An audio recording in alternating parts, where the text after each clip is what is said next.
120 secondes, l'invité de la rédaction. L'actualité tragique de ces derniers jours, à notre connaissance en Suisse et dans le monde, nous a empêché de traiter ici les nouvelles sportives. On vous propose une séance de rattrapage ce matin. Avec vous, Bernard Eschliman, bonjour. Bonjour à la Thévo. On commence par parler un peu de ski alpin. Oui, avec le sacre de Lindsey Vonn qui fait partie de ces rares sportifs que nous avons du plaisir à suivre malgré le peu d'intérêt du sport féminin dans son ensemble, puisque la skieuse américaine est bonne. Il y a aussi eu un ski, toujours la retraite de Didier Cuche. Salut l'artiste. Et il était temps d'enlever tes cofflards puisque je rappelle que tu pourrais être mon papa.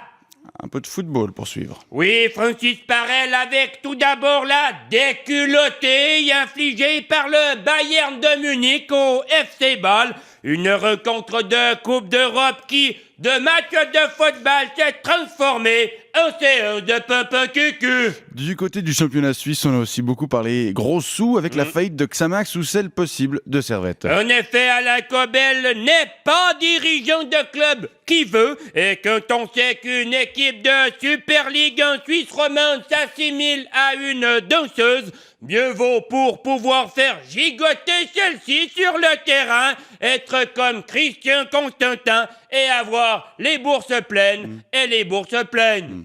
Et du point de vue sportif, que dire du championnat de Suisse ? Eh bien, du point de vue sportif, Pierre-Alain Dupuis, le championnat suisse est épatant de constance puisque, comme l'année passée, celle d'avant et toutes les autres, il n'a strictement aucun intérêt. Bernard, est-ce qu'on pourrait parler un peu de tennis ? Oui, Bertrand Dubois avec notre cher Roger Federer qui n'en finit pas de décliner pour ensuite mieux rebondir avant de connaître un nouveau passage à vide qui le mène tout droit vers une renaissance de ses cendres. L'avantage pour nous autres journalistes sportifs, c'est que ça nous permet de recycler les mêmes éditos depuis 3 ou 4 ans. En voici un. Roger Federer, l'heure de la retraite a sonné, ou un autre. Roger Federer, l'heure de la retraite n'a pas encore sonné.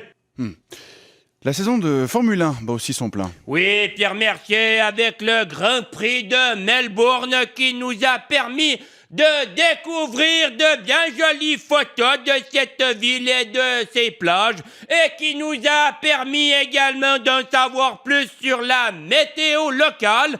Tout cela grâce au compte Facebook de notre confrère Mike Perez et il faut bien le dire, c'est toujours très intéressant de savoir quel temps il fait ailleurs. Et pour terminer, Bernard Eschliman, vous vouliez nous parler d'une nouvelle discipline qui prend de plus en plus de place dans les médias. En effet, Pascal Turner, il s'agit de la chasse, et en l'occurrence de la chasse à l'homme, une discipline qui mobilise en ce moment même toutes les équipes chez nos voisins français, du GIGN au RAID, en passant par la police judiciaire et l'intégralité des candidats à la présidentielle. Et il semblerait que nous soyons à l'heure actuelle, au moment précis, en train d'approcher de la fin de la partie. En tout cas, on se réjouit de découvrir prochainement les images de la caméra embarquée. Bernard Eschliman, merci pour ce point de vue sur l'actualité sportive. Je rappelle que vous êtes journaliste à la rédaction des sports de la RTS et on n'hésitera pas à vous réinviter dès que l'actualité sportive le justifie. Oui, car le sport, c'est la vie, et la vie, c'est cool. Tout à fait. Bonne journée, Laurence Bolomé.